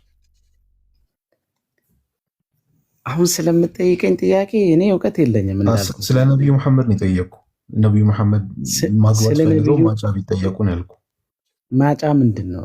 ነብዩ መሐመድ ማለት ነው። የእስልምና ጥያቄ ከሆነ እኔ አልመልስልህም። ምክንያቱም እስልምና የክርስትና እናድርገው። በቃ ኢሳያስ ዳዊት ጥሎሽ መጣል ቢፈልግና የሚጥለው ጥሎሽ ተቀባይነት ያለው ጥሎሽ ነው መሆን ያለበት ወይስ ደግሞ ማንኛውም ነገር ንጉስ ስለሆነ ጥሎሽ መጣል ይችላል? ኦኬ ጥያቄን አልቀበልም እያላችሁ ነው። አንድ ጥያቄ አይ እኮ ቆይ ይሄኛውን ክሊር አድርግልን። ምክንያቱም አሁን እዚህ ሁሉ የተሰበሰብ ነው ማለት ነው በጣም ግልጽ ያልሆነ ነገር ስለተፈጠረብን ነውና እኔ ደግሞ ለሰው የሚጠቅም እኔ በቁርአን ላይ ነው። ቁርአን ላይ አንድ ጥያቄ የመለስኩ እኔ አውቃለሁ። ቆይ እንዴት እንደመለስለት አንዴ ቆይ ይቅርታ ማሂሮዬ ጠይቅ። እሺ አመሰግናለሁ ኢብሮ ጠይቅ። እሺ አመሰግናለሁ። ጥያቄ ክሊር እና ፕሪሳይዝ አድርገህ ቶሎ በል ጠይቅ። እሺ ጥያቄ እኔ አንድ የቁርአን ክፍል አለ ከዛም በላይ ነው ግን አንዱን ነው የምጠቅሰው። አላህ አምሳያ ቢጤ የለውም እና ጾታ በጾታ አይገለጽም ይባላል እና አላህ በጾታ አይገለጽም ብለህ ታምናለህ አንተ ኢብራሂም አይደል? እግዚአብሔርም አላህም በጾታ ይገለጻሉ የሚል አስተምህሮ እንዳስተምሮ የለም። እንዳስተምሮ ግን እግዚአብሔር በጾታ ይገለጻል። ኦኬ እሺ አሁን እኔ አላህ ወንድ መሆኑን የሚያመሳክር ጥቅስ ቁርአን ላይ አግኝቼ ነበርና ይሄን እንዴት ታየዋለህ ብዬ ልጠይቅ ነው። እና በሱራ 6 እሺ እኔ ልንገርህ በቃ አንተ አትንገረኝ፣ እኔ ልንገርህ። ቁርአኑንም ልንገርህ፣ ሐሳቡንም ልንገርህ። ችግር የለውም። እኔ ሳላወራ አዲስ አይደለም ለኛ አዲስ አይደለም ለኛ እናውቀዋለን። ችግር የለውም። መግለጽ አለብኝ፣ የቁርአን ክፍሉ መግለጽ አለብኝ እና እሱን ሳልገልጽ እንተናገር። አንዴ ቆይ ላሳይ። ቆይ ቆይ አንዴ ምን መሰለህ የምታነሳው ጥቅስ የትኛው እንደሆነ ላሳይ። አንደኛ ይሄን ጥቅስ ታነሳለህ። ቆይ አንዴ ሱረቱል አንቢያ ምዕራፍ 21 ቁጥር 17፣ ሱረቱል ዙኽሩፍ ምዕራፍ 43 ቁጥር 18፣ ሱረቱል አንዓም ምዕራፍ 6 ቁጥር 101 እንዲሁም ደግሞ የትኛውን ይሄ ነው አሁን የምታነሳው ይሄንን ነው። ይሄን ጥቅስ ነው የምታነሳው። ስለዚህ ምን እናደርጋለን መሰለህ? አንሳሽ ጥያቄን አንሳሽ። እሺ ጥያቄዎች ጥቅሶችን ኦልሬዲ ታውቃቸዋል አይ ቲንክ። እና ዋናው ጥያቄ ግን በሱራ 6 በቁጥር 101 ላይ አላህ እርሱ ይላል እና እርሱ ሰማያትና ምድርን ያለ ቢጤ ፈጣሪ ነው ይላል። ለእርሱ ሚስት የሌለው ሲሆን እንዴት ለእርሱ ልጅ ይኖረዋል? ነገርን ሁሉ ፈጠረ፣ እርሱ ነገርን ሁሉ አዋቂ ነው ይላል። አሁን እዚህ ጋር ጥያቄ ሚስት የሌለው ሲል ይሄ ጾታን አያመላክትም አላህ ወንድ መሆኑን። ምክንያቱም ሚስት የሚገባው ለወንድ እንደሆነ ይሄ የተፈጥሮ ሕግ ስለሆነ ማለት ነው። ስለዚህ ወንድ አይደለም ነው አሁን እዚህ በዚህ ቁርአን ክፍል። አሪፍ ጥያቄ ነው የጠየቀው። በቃ ይህንን ነገር ለምንድን ነው አላህ እዚህ ጋር ያስቀመጠልን ብለን ካልን እዚህ ሱረቱ ሳፋት ላይ ምን ብለው ተናግረው ነበር? አላህ ሚስትን ይዟል ብለው ተናግረው ነበር። ተግባባን? ሚስትን ይዞ ከነዛ ከአጋንንቶች ማንን ወለደ? መላእክትን ወልዷል ብለው ተናግረው ነበር። ያው ሱረቱ ሳፋት ከቁጥር 150 ጀምሮ እስከ 158 ድረስ። ግን አላህ ምን አለ? ተመልከት፣ አላህ ከሚሉት ነገር ሁሉ የጠራ ነው ብሎ ቁጭ አደረገ፣ ጨረሰ። አሁን ጥያቄ ጠይቃለሁ እዚህ ጋር በተመሳሳይ ማለት ነው። ኖ አልጨረስኩም። እግዚአብሔር ጨረስካ መልስ አልኳል። ቆይ አንዴ እንዲህ ነው የምትል። ኧረ ቆይ አንዴ ቤኒ፣ ኧረ ቤኒዬ፣ ቆይ አንዴ፣ ኧረ ቤኒ ቆይ ተው፣ ተረጋጋ። አትጩህ። እንዴት መሰለህ? ቆይ ሎጂካል የሆነ መልስ ነው መልስልህ። ተረጋጋ። ሎጂካል አይደለም ቁርአኑ ላይ እንድትመልስ። ቆይ አንዴ፣ ኧረ ቆይ ተረጋጋ። ቆይ እሺ ተረጋጋ፣ ልመልስልህ ነው። እሺ ቆይ ተረጋጋ። ምን ሆነ? እግዚአብሔር ቆይ አንዴ፣ ኧረ ቆይ ይሄ ሰውዬ ጤነኛ አይደለም እንዴ? ብራብ ለአንተ አልነግርህም ዓለምና ሞላው የኔ ነውና አለ። አየህ እግዚአብሔር ብራብ ይላል። ቆይ አንዴ ቆይ ይቅርታ፣ ማነህ? ኧረ ቆይ ኧረ ቤኒ፣ ኧረ ተረጋጋ። ልክ ሲነካ የነሱ የሚሉት ነገር በቃ እኛ መለስንልህ። አሁን እግዚአብሔር ብራብ ለአንተ አልነግርህም አለ። ቆይ አንዴ እግዚአብሔር አንዴ ቤኒ፣ ኧረ ተው ስርዓት ያዝ። ቆይ ስርዓት ያዝ አንዴ። ጥያቄ ላይ ስቲክ አድርግ ፕሊዝ። ምን መሰለህ? ይኸው እግዚአብሔር ብራብ ይላል። ስለዚህ እግዚአብሔር ይራባል እና የሚበላው ደግሞ ዓለሙን ነው። አየህ እግዚአብሔር ይኸው እንዲጠቅልሎ ዓለሙን ይበላው ነበር ቢራብ። ተግባባን? እንደዚህ ቢራብ ጠቅልሎ ምኑን ይበላ ነበር? ዓለሙን ይበላው ነበር። ግልጽ ነዋ። ስለዚህ እግዚአብሔር ብራብ ለአንተ አልነግርህም አለ። ዓለምና ሞላው የኔ ነው አለ። አየው። ስለዚህ ምንድነው እግዚአብሔር ቢራብ ዓለምና ሞላው የሱ ስለሆነ ዓለሙን እንደዚህ ማለት ነው እንደ አምፖል እንደዚህ እያሰረ ይበላው ነበር። ግልጽ ነው። ይሄን ነው የሚያሳየው ማለት ነው መጽሐፍ። ጾታ ከሆነ የቸገረ ይኸው ያንተው መጽሐፈ ሚላድ ምዕራፍ 10 ላይ ሲናገር ምን ይላል? በአዳም ላይ ያለው መልክ ሁሉ በአብ በወልድ በመንፈስ ቅዱስ አለ። ስለዚህ ብልት አለው ማለት ነው። አብም ወልድም መንፈስ ቅዱስም ብልት አላቸው። ተግባባን? የአንተ ኢየሱስ ክርስቶስ ደግሞ ወንድ ልጅ ነው፣ በስምንተኛው ቀን የተገረዘ ወንድ ልጅ ነው። ስለዚህ ጾታ ያለው ጽድት ያለ ወንድ ልጅ ነው ያንተ አምላክ። በቃ እንደዚህ ነው። አየው አላስቀምጥ አላስቆም ብለን ያው እኛ መልሳችንን መልሰናል። ለማንኛውም እሺ ኦኬ ወይ ለመጨረሻ ሚውስ ማሳ ሲከብድ ወጣ ሰርቷል ወዳይ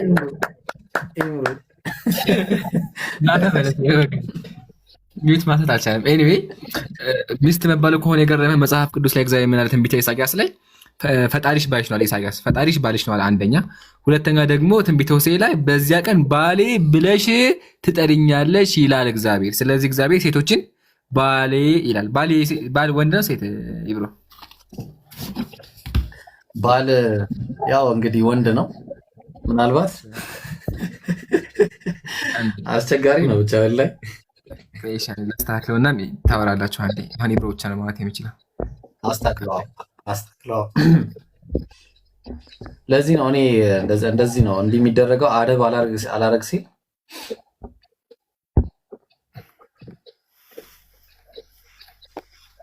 እሺ ኢየሱስ አለች አውራት ሰላም ብለና አሁን በተነሳው ላይ ጥያቄ ነበረኝ። ርዕስ ነበረን ከይቅርታ ጋር እኮ ልጁ ሚውት እያደረጋችሁት ነበርና አሁን ኢየሱስ ቀድሟል እኮ ሄላዊ ኢየሱስ ነው። አይ በተነሳው ክፍል ላይ አላህ ወንድ እንደሆነ ሙሉ በሙሉ ይናገራል እና እግዚአብሔር ብልት አለው ይላል። ሰምተሃል? እግዚአብሔር ብልት አለው ይላል። ሰምተሃል? አልሰማንም? ሞካታ እግዚአብሔር ብልት አለው እንደሚል አልሰማህም እኮ? ገባኝ። እግዚአብሔር ብልት አለው የሚለውን አልሰማኸውም ቅድም ወይስ ጆሮ እንትና አይሰማም? አሁን ይኸው ርዕስ አለን። በነቢያት ባህሪ ላይ እያወራን ነው። የነቢያት ባህሪ ላይ ርዕስ ይዘን እያወራን ነው። እዛ ላይ ነው እንቀጥለው። እሺ ስለዚህ አሁን ሁለተኛ አካውንት ከፍተህ ምናምን ከመጣ ድጋሚ ትወርዳለህ። እንደ ቅድሙ አድርገን አሁንም አሰምተህ ትወርዳለህ። ይኸውልህ ግልጽ ነው። ለምን ሁለተኛ አካውንት ከፍተህ አትወጣ? ልጁን ምናምን ብላ አታውራ። እኔ እያልክ አውራ ሲጀመር ማለት ነው። ይኸውልህ አሁን እንደ ቅድሙ አድርገው ይምሩና ከዛችን በቃ አውርዱት። በቃ ይምሩ አውርዶ በቃ ይሄኛውን እናስቀጥለው። እሺ ኢየሱስ ክርስቶስ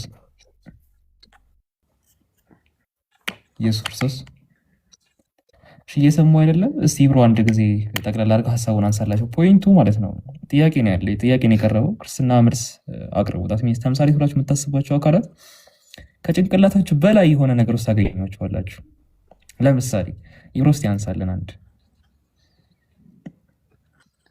አው ቅድም ለማንሳት እየሞከርኩ ነበርና እስቲ ማን ነው አንድ ሰው ይቅርታ እንግዲህ ጊዜው ነው ከሁላችሁም ላይ ወሰድን። አንድ ላንሳና ኢንሻአላህ እንቀጥላለን። እሺ ኢምሩ በውስጥ መልእክት አስቀምጬልህ ነበረ። ማን ነበር? ቀነኒሳ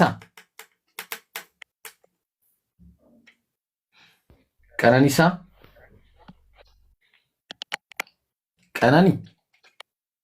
እሺ ሚኪ ምን ሆኖ ነው? ቀጥሉ ሚኪ አለ። አሁን የገባሁት ነው አለው ግን አሁን የገባሁት አውሩናል። ኦኬ ማውራት አትችልም? እችላለሁ። አሁን ጥያቄ አልሰማሁም ነበርና ጀስት እንደገባሁ ነው ሪኩዌስት ያደረኩት። ለዛ ነው ጥያቄ ልንጠይቅ ነበርና ነቢያት በካካ የተጨማለቀ ልብስ ይለብሳሉ ብለህ ታምናለህ? ነቢያት በካካ የተጨማለቀ ልብስ ይለብሳሉ ብለህ ታምናለህ? እንደ አስፈላጊነቱ መለበስ ካለበት ይለብሳሉ። አረላሽ ኢብራሂም ቀጥታ ዝም ብለህ ለምን አትወያይም? ምን ትስቃለህ? በእናትህ ኧረ አይደለም እንጂ እንዴት እንደዚህ ይባላል? መች ነው አስፈላጊ የሚሆነው? ቀንም ስንጠይቅልኝ ማሂር ተነክቶ ሌላ ልብስ ሳይኖራቸው ሲቀር ሰማ። አረላሽ ልብሳቸው ላይ ነው የሚጸዳዱት ነቢያት። ኧረ ይምሮ ማን እናንተ ልብሳቸው ላይ ነው የሚጸዳዱት? እንደዛ ይኸውልህ ይቅርታ፣ እኔ ጥቅስ አምጥቼ ነው በጥቅስ ነው የማወራው። ዘካርያስ ምዕራፍ 1 ቁጥር 3 ላይ ኢያሱም እድፋም ልብስ ለብሶ በመልአኩ ፊት ቆመ ይላል። እድፍ ለሚለው የዕብራይስጥ ቃል የገባውን ተመልከት። አህመድ እቺ ቃል ምንድነች? እስቲ ትነግረናለህ? አንድ ጊዜ እድፋም የምትለዋል ወይ? ቆይሽ ኢንሻአላህ ተመልከት። ምን ብሎ ያስቀምጠዋል? ኤክስመንት ብሎ ያስቀምጠዋል። ይታያል። ኤክስመንት ማለት ምንድነው? ይኸው እዚሁ መጽሐፉ ላይ ተመልከት። ምን ይላል? አንክሊነስ ሂውማን ኤክስመንት አለ። ዌስቴጅ ዌስት፣ በቃ የሂውማን ዌስት ማለት ነው። የሂውማን ዌስት ይኸው ተመልከት። ምን ብሎ አስቀመጠው? ይታያል። በካካ የተጨማለቀ ልብስ ማለት ነው። አየው። ይሄንን ቃል እንወስደውና ይሄንን ቃል ወስጄው ራሱን ይኸው ተመልከት። ምን አለ? በእዳሪ የቆሸሸ ልብስ ይላል። በእዳሪ የቆሸሸ ልብስ። አንድ ነብይ እንደዚህ አይነት ልብስ ይለብሳል ብለህ ታምናለህ? የሚቀይሩትን ልብስ በሰዓቱ ካላገኙ የመልበስ ግዴታ አለባቸው። ባዶ ገላቸው ኧረ ለአላህ ብለህ እኔ በቃ አላህ ብለህ ምናምን አትበል። ኢብራሂም ይኸውልህ ጥያቄ ላይ ጠየቅ፣ መልስ መለስ። ቅያሪ ልብስ ባይኖርህ በካካ የተጨማለቀ ልብስ ትለብሳለህ? መንገድ ላይ የሚኖሩትን ልጆች እያየህ አይደለ እንኳን አሁን ነቢያትን አንተ ስለአንተ ነው የጠየቅኩህ ሚኪ። አንተ ትለብሳለህ? ልብስ ከሌለኝ ለብሳለሁ። ልብስ አለኛ እኔ። ልብስ ከሌለኝ ግን ለብሳለሁ እኮ። ልብስ ባይኖር ያለህ ልብስ በካካ የተጨማለቀ ብቻ ቢሆን ትለብሰውና ትወጣለህ? ባዶ ገላዬን ነው የምወጣው ታዲያ? እንዴት እኮ ባዶ ገላህን ከምትወጣ በካካ የተጨማለቀውን ለብሰህ ትወጣለህ ማለት ነው። ከባድ መንገድ ዳር አጠገብም እዚሁ መንገድ ዳር የሚያድሩትን ልጆች ታያቸዋለህ። ልብስ ቢኖራቸው አይለብሱም። አንተ ነቢያቱን መንገድ ዳር ካሉት ልጆች ጋር ነው የምታወዳድራቸው? አልገባኝም። ኢሎጂካል ይኸውልህ፣ ፋላሲህን ወዴት እንደምትወስደው እያየህ ነው አይደል? እኔ ይሄንን መጀመሪያ በዛው የመለስኩልህ። ይብሮ ጥቅሱን ክፈትለት ቀኝ እንዲህ ይዘው የቀደሙን። ኦኬ እሺ እንትን ኢምፕላይ አታርግሽ። ለሌላ ጊዜ እንትን ነው በጣም ጸዳ ያለ ነገር እንድታይ ነው። ነባይቱ ባይጸዱ። እሺ ያው ኢያሱም እድፋም ልብስ ለብሶ በመላኩ ፊት ቆሞ ነበር ይላል። ደብዝዞ ነው የሚታይ፣ ለምን እንደሆነ አላውቅም። እሺ ኢያሱም እድፋም ልብስ ለብሶ በመላኩ ፊት ቆሞ ነበር ይላል። እድፋም የሚለውን የዕብራይስጡን ቃል ስትመለከተው ቀጥታ ቆይ ዘካርያስ 3:3 ላይ ነው። ቀጥታ ስትሬት ፎርዋርድ አድርገህ ስትመለከተው ሰማለው ይሰማል። ስትሬት ፎርዋርድ እድፋም የሚለውን ቃል ስፔሲፊካሊ ብሮ እንትን አድርገህ ዙም አድርገህ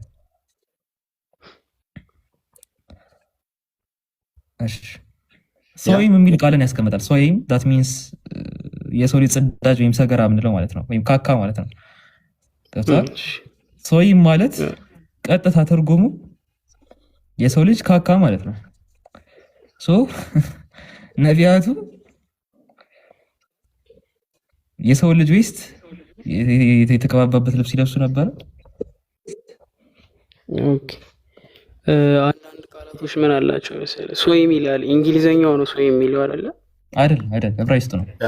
ዕብራይስጡ ኖ ዕብራይስጡ አይልም። ዕብራይስጡ ማለት ነው ዳይሬክት ላንጉዌጅ ወደ እንግሊዘኛ ሲፈታ ያለው ላንጉዌጅ ሌላ ወርድ ስለሚያጣለት ማክሲመም ማብራራት የሚችለው በዛ ወይ ነው። ዕብራይስጥ ይከፈታል። ዕብራይስጥኛ ማንበብ የሚችል ሰው አለኛ ማለት እዚህ ጋር አልተረዳው።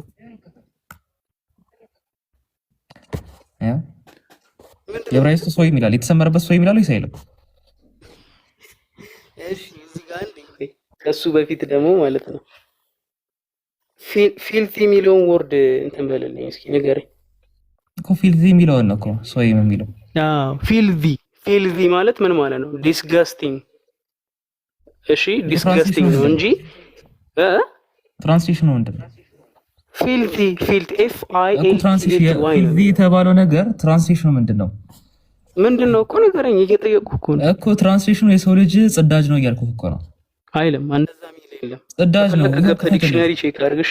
ዲክሽነሪ something extremely የገዛ ምሁራን ያስቀምጡትን ዲክሽነሪ ተመልከት። አይልም፣ በእናትህ የገዛ ምሁራን ራሱ ተመልከት። ማነው ግን የኔ የገዛ ምሁራን የለኝም። እኔ ምሁሬ ኢየሱስ ብቻ ነው። የገዛ ምሁራን ምናምን አትበል። ፐርሰናሊ ነው እያወራኝ ያለው። ማንም ምሁር wall of excrement stained garments ምን ማለት ነው? ምን ማለት ነው? ነገርኩህ እኮ ይኸውልህ በካካ የተጨማለቀ ልብስ ነው። ሌላ ምን አለ ብራዘር? ምን ሆነ? አንደኛ ስማ ኢብሮ ስማ፣ ይሄ አንደኛ ነው ኢብሮ። that's why hermeneutics is needed here። እሺ እናንተ ስነ አፈታት ብላችሁ እንደምትፈቱት ወርዳችሁን ቁርአናችሁን እዚህም ስነ አፈታት የሚባል ነገር አለ። እሺ በስነ አፈታት ደረጃ የተጨማለቀ ማለት አይደለም። እሺ ምን መሰለህ አንዳንዴ ቆይ አንዴ ሄርሜኔቲክስ ተሳስቷል አይደለም? አልተሳሳተም። ያንተ ሄርሜኔቲክስ ተሳሳተው እያልኩ ነው። ያንተ ተሳሳተው እያልኩ ነው። የኔ ወንድም አፈታታችን ሊሳሳት አይደለም? ያንተ አሁን ያልከው የተሳሳተ እኮ። ምን አይነት አፈታት ሊጠቀም ነው? ምን አይነት አፈታት ሊጠቀም ነው? ቀጥታ እንደወረደ ታውቃለህ? እንደወረደ ኤክስክሬሽን አለ። ሚኒንግ ኦፍ ኤክስክሬሽን አንድ ወርድ ሰማኝ። ይኸውልሽ አንተ ብቻ አታወራ፣ ለሌላ ጊዜ አንተ ብቻ አታወራ። ምን አይነት አፈታት ይባላል? ምን ላይ ስጠን? ምን አሁን ባይ ሰከንደሪ ፖይንት አለ። እሺ ምንድነው ይሄ ፖይንት? ታዲያ ባዶ ገላቸውን ይውጡ እንዴ አልክ? ባዶ ገላቸውን ሲወጡም ደግሞ አለልህ መጽሐፍ ቅዱስ ላይ ይገርማል። እንዴ አንተ ካካና አማራጭ መስሎ ነው። ባዶ ገላቸውን ሲወጡ ነው ይኖራል። ይኖራል። የኔ ወንድም ይኖራል። ምክንያቱም ምን ማለት ፈልገህ ሰው ልብስ ያጣል፣ ዳር ሊሆን ይችላል። ገባ ብዙ ነገር አለ አይደለም? እንደዛ ስንት ዓመት አይነ ስውር ሆኖ ኖሯል አይደለም? ስንት ሰው ወጥቶ አሉ ልብስ አለው። ልብስህን አውልቅ፣ ቀበቶህን ፍታ ብሎት ነው እግዚአብሔር ነው ያዘዘው። ልብስህን አውልቅ፣ ጫማህን አውልቅ፣ ልብስህን አውልቅ ያለው እግዚአብሔር። ይሄ ነው ችግራችሁ። ችግር አይደለም። ተከታተል። ትንቢተ ኢሳይያስ ምዕራፍ 20 ቁጥር 3 ላይ ያስቀምጣል ይሄንን ፖይንት። አይደለም ሐሳቡን ለምን ትቀይራለህ? አሁን እኮ ስለ ኤክስክሪመንት እያወራኸኝ ነበር እኮ። ስለ ኤክስክሪመንት ሲወራስ ምላሽ አልሰጠንም እኮ። እየነገርኩህ እኮ ነው። ሄርሜኔቲክሱ ያንተ የተሳሳተ ነው። አንድን ወርድ ኮንቴክስቹዋሊ ነው መረዳት ያለብህ። ባይብሉ በቃ ፍጥጥ ብለህ ይሄ አለ ብለህ ኤክስክሬሽን ልትለኝ ነው እዚህ እኮ። ኧረ እንተዛዘብ። ቁርአን ላይ እንኳን ያለውን ነገር ኤክስክሪመንት ዲስገስቲንግ ነው ወይስ አይደለም? ምን ኤክስክሪመንት ዲስገስቲንግ ነው ወይስ አይደለም? ይኸውልህ ምላሽ እዚህ ጋር ፊልቲ የሚለውን ወርድ ኤክስክሪመንት ጋር ወስደው ከዛ ደግሞ ስለሆነ ነው አንዴ ኤክስክሪመንት ፊልቲ ነው ወይስ አይደለም? እንዴት ፊልቲ አይሆንም? ጊዜ ነው ሶ እዚህ ጋር የተጠቀሰው ጥቅስ ስለ ኤክስክሪመንት ለማውራት እና ላለማውራት ምንም አይነት ማስረጃ ዳት ሚንስ ቃል በቃል ሰላም አላችሁ እኔን አስገብኝ አንዴ ሶይም የሚለው ቃል ቀጥታ ትርጉሙ ኤክስክሪመንት የሚል ነው። ዳት ሚንስ ገብቶሃል? ዘካርያስ እዛ ጋር ተሳስተናል። እኔም አንተም ስተሃል። ምንድነው ክፈትልኝ? እሺ አፍታለሁ። አንብበህ ፍታለህ አይደለም? ቆይ ካሜራዬን አንድ ጊዜ ማለት ነው አብዱል ፈታል ነበር። አህመድ ቆይ አንድ ቆይ ማን ሚኪ ይኸውልህ ድምፅን አስተካክሎ አንድ ጊዜ እድፍ በእድፍ የሆነ ልብስ። እሺ አሁን ያ እንትኑን እንደው for the sake of our argument እንተውና ያ ካካውን እድፍ በእድፍ የሆነ ልብስ ነቢያት ይለብሳሉ? ቆሻሻ የሆነ ይለብሳሉ። አረ ላላ ብለህ በቃ እሺ አንተ መልካም ጊዜ ሆነልህ። በቃ እንትናዬ በቃ አንተ በቃ ሌላ ሰው በቃ እኛም ጊዜ አንገለም ካንተ ጋር። አረ ወደዛ በቃ እንዴ አንተ አረ በቃ ሌላ ሰው አስቀጥሉ። ማሂር ቀጥሉ ኢንሻአላህ። ኢምሩና ማሂር ተረኛ። እሺ አይ እኔ ቀደምኩ።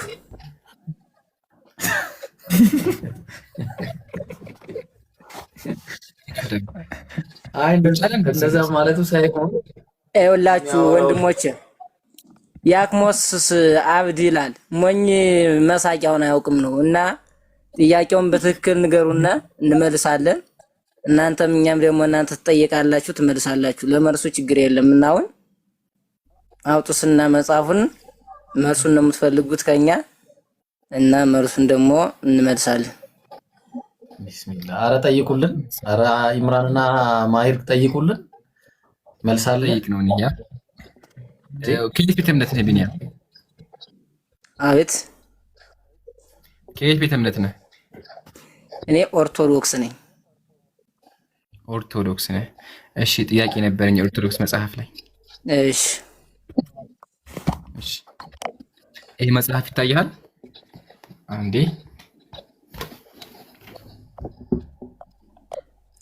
ይታየኛል። መጽሐፈ ሚስጥር ምዕራፍ 8 የጥምቀት 3ኛ ቀን ምንባብ። እስኪ ታነብልኛለህ? እሺ አንተ አንብብልኝ። ከበደቻ። እሺ ችግር የለም። ሕዝቅኤልም የእግዚአብሔር መንፈስ ያዘኝ፣ አምላክ ያዘኝ። ያው የእግዚአብሔር መንፈስ አምላክ ስለሆነ አምላክ ያዘኝ አለ። በረጅም ተራራ ላይ በአናቴ አቆመኝ ይላል። በአናቱ ያቆመ ማን ነው? በአናቱ ያቆመ ማን ነው? ነብዩን በአናቱ የተከለው ማን ነው? እንደዚህ የገለበጠው ማን ነው? እግዚአብሔርም ሕዝቅኤልም ቀረብ አድርገው። ቅድም እኮ አላነብም ብለህ ነበር። እሺ ያው ችግር የለም። የእግዚአብሔር መንፈስ ያዘኝ በረጅም ተራራም ላይ